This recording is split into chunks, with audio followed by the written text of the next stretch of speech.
Welcome to My Circadian App. Today we are going to talk about the Lux Meter, how to use it, what is scientifically shown to improve brain health, metabolism, appetite, and how to protect yourself at night using the Lux Meter for sleep. I will show you some science behind all of that, and then we'll discuss briefly the difference between a professional Lux Meter, which if you are a photographer, filmographer, I would recommend using your professional Lux equipment.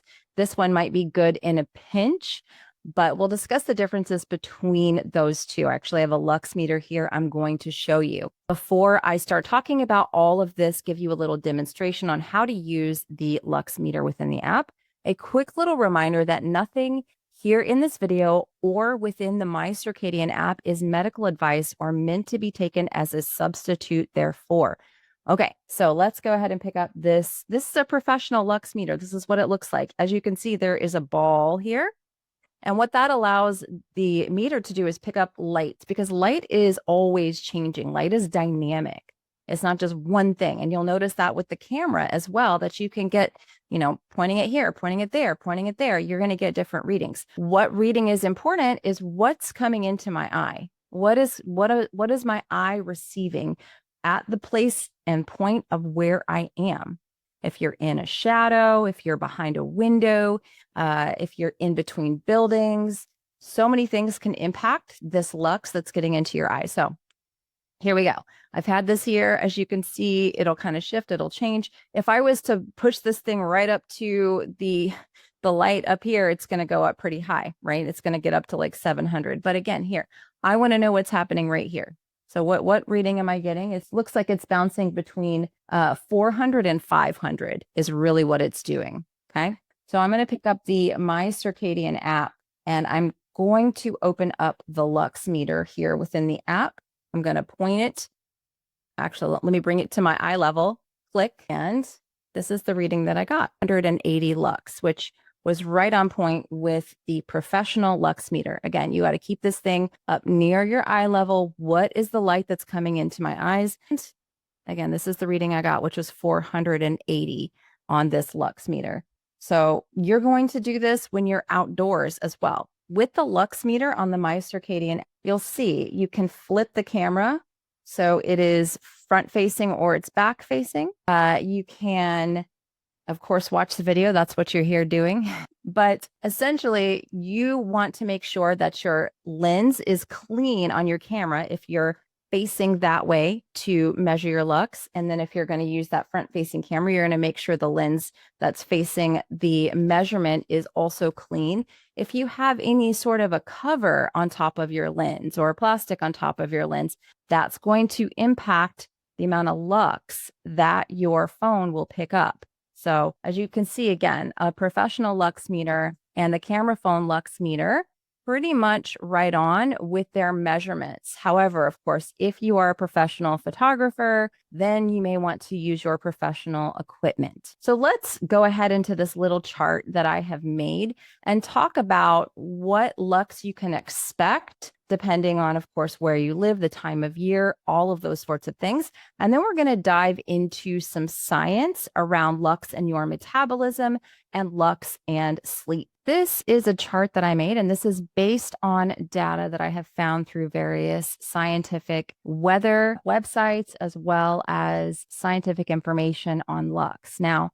and I've also done these measurements myself. This is going to vary based on where you are on the planet, essentially your latitude. So if you are closer to the equator, the lux will be higher by nature. If you're way up in a northern latitude, your lux is just normally going to be lower because of the proximity that you are to the sun. The good news is, I'll show you in the next slide, there are scientific benefits even at a low lux. The huge kicker here is, though, that you need to go outside. You need to go outside in order to get lux. As you could see in that first demonstration here, sitting in my office with these very bright studio lights, the lux was under 500.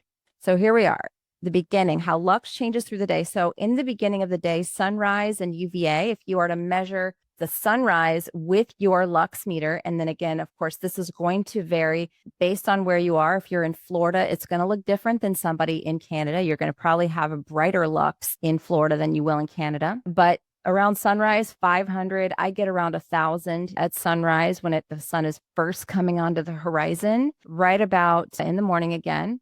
And then as the sun becomes brighter, goes up higher in the sky, during that UVA window, it can get up to around 30,000, some places, again, more. We'll skip down to midday sun. So midday sun, if you're somewhere like in the UK, you may get 50,000 as your midday sun max. But if you're on the equator, you can get up to 500,000 as your max. Let's talk about these cloudy days, because this is really why I integrated this feature into the app. Because when you see on the next slide some of the science behind what has been shown to improve metabolism as well as prevent seasonal affective disorder, around 1,500, it's actually 1,300 is what was measured, is enough to improve metabolism, appetite, and really help you to feel your best, even in the winter. So the reason why I really want people to use this Lux meter to get an idea of their light environment is this, because on a cloudy, kind of a rainy day, you don't feel motivated to go outside and you say, I might as well just stay in. But you can get readings of anywhere from 1,500. I get them up to 30,000 here on the 33rd latitude. But this is well documented that Lux can reach these levels even on a cloudy, rainy day.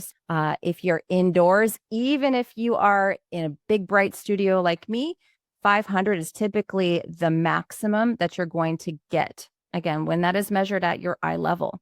A commercial store like a Target store, grocery store, I've measured with the professional meter as well as with the app, and I get around 300 to 500, even though those overhead lights are awful. Same thing in a commercial office. If it is a medical theater where they're doing surgery, they can get as bright as 1,000 lux. I didn't put that on here because most people are not in a medical theater where you're doing surgery, unless you're a doctor doing surgeries, right? Average home. So regular lamps, overhead lights, again, 300 to 500 lux. And then a lot of people will ask about the full moon.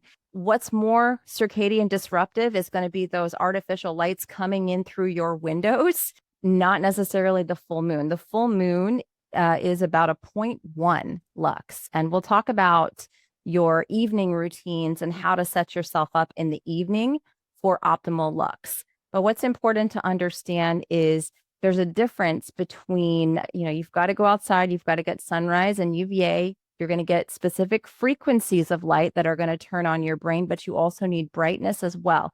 You can't really have one without the other. Let's go ahead and jump into some of these studies where we talk about metabolism. Here are a few studies that have been done on metabolism and seasonal affective disorder showing lux. And I want to make a notation. The top 3 studies are actually linked in that first PubMed ID, and those were all done with light boxes. The bottom study, which is linked in the bottom PubMed ID, was done by walking 3 times a week for 30 minutes outside. And in all of these studies, there was a significant reduction in BMI, a decrease in body fat, and a huge improvement in appetite regulation.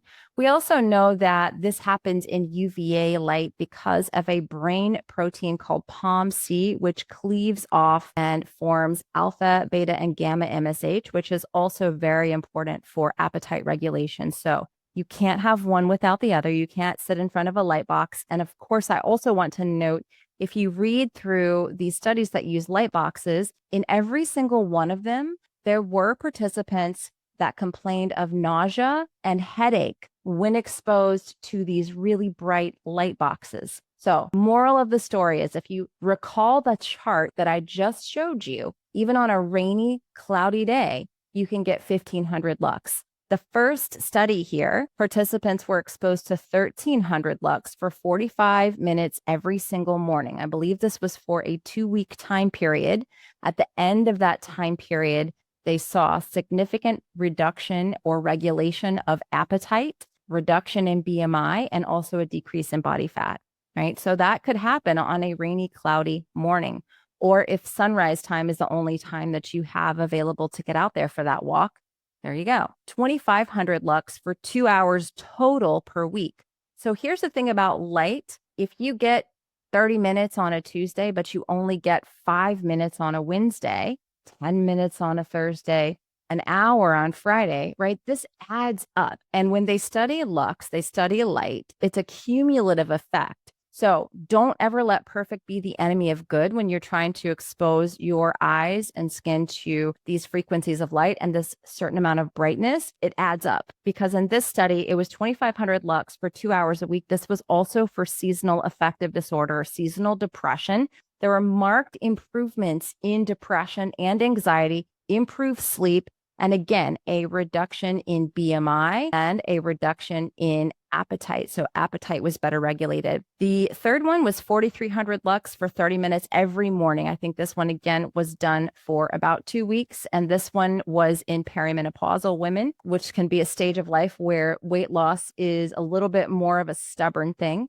And again, participants across the board saw a reduction in BMI, in appetite, and a decrease in body fat. This last study also was for seasonal affective disorder, as well as a decrease in body weight across the board. 10,000 lux 3 times a week outside for 30 minutes. That's all they did. They took a 30-minute walk outdoors at 10,000 lux. So that would probably be right around UVA time.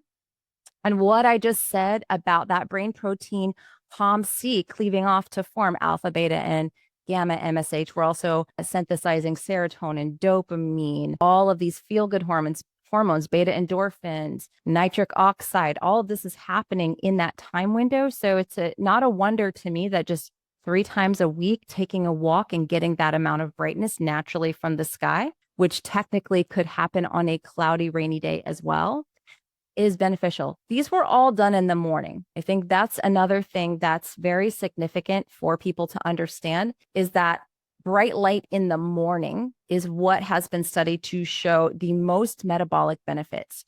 So if you wanted to measure on your app, and I think it's very motivating to do this, look at what it's like when it's a cloudy, rainy day, measure inside. Now, I've done this multiple times in my home.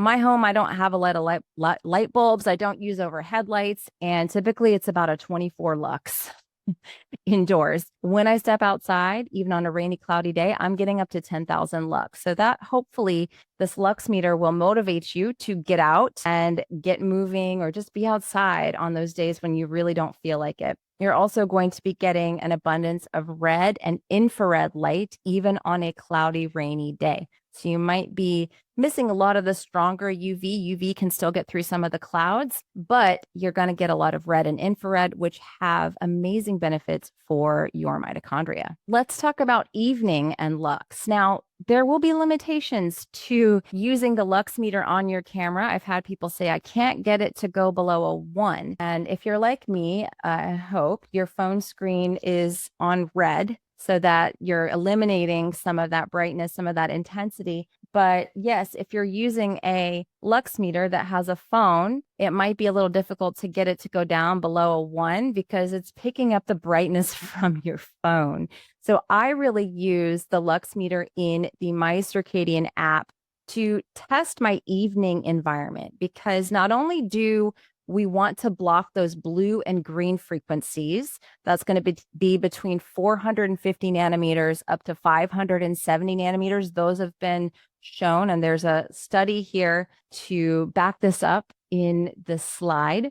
Those have been shown to disrupt the circadian process and to block melatonin from being produced. We need about 4 hours without blue and green in order for our body to start making pineal melatonin, which is a potent antioxidant that is crucial in cancer prevention, longevity, overall health, detox, and the health of your entire body is really dependent upon this. And so I can't recommend enough getting a nice pair of blue blockers. But one thing a lot of people miss is that not only do you need to block blue and green, but you also need to have your evening environment nice and dim the 3 hours leading up to bed. And so this is where the MyCircadianApp Lux Meter is very helpful to make sure, am I at a 10 and below? And here's a little fun secret. I have used my blue blockers, my red lens blue blockers, and I put the blue blockers over the camera lens phone to measure the lux. And of course, I cover my body with blankets because we have photoreceptors on the skin.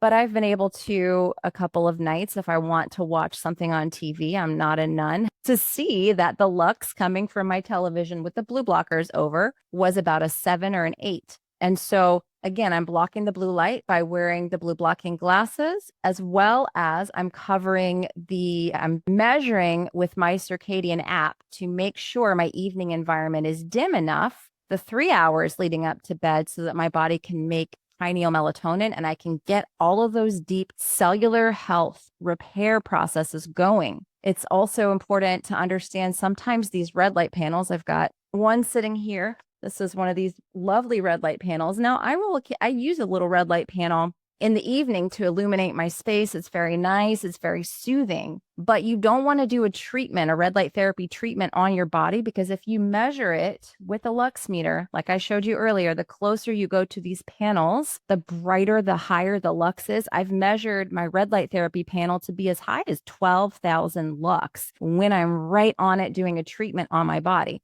However, if I place the panel on the floor and I do infrared light only, and I keep myself, 6 feet, 10 feet away from it, the lux is only around a 6. So I'm blocking the blue and green light, and I'm also able to use that panel to illuminate the home.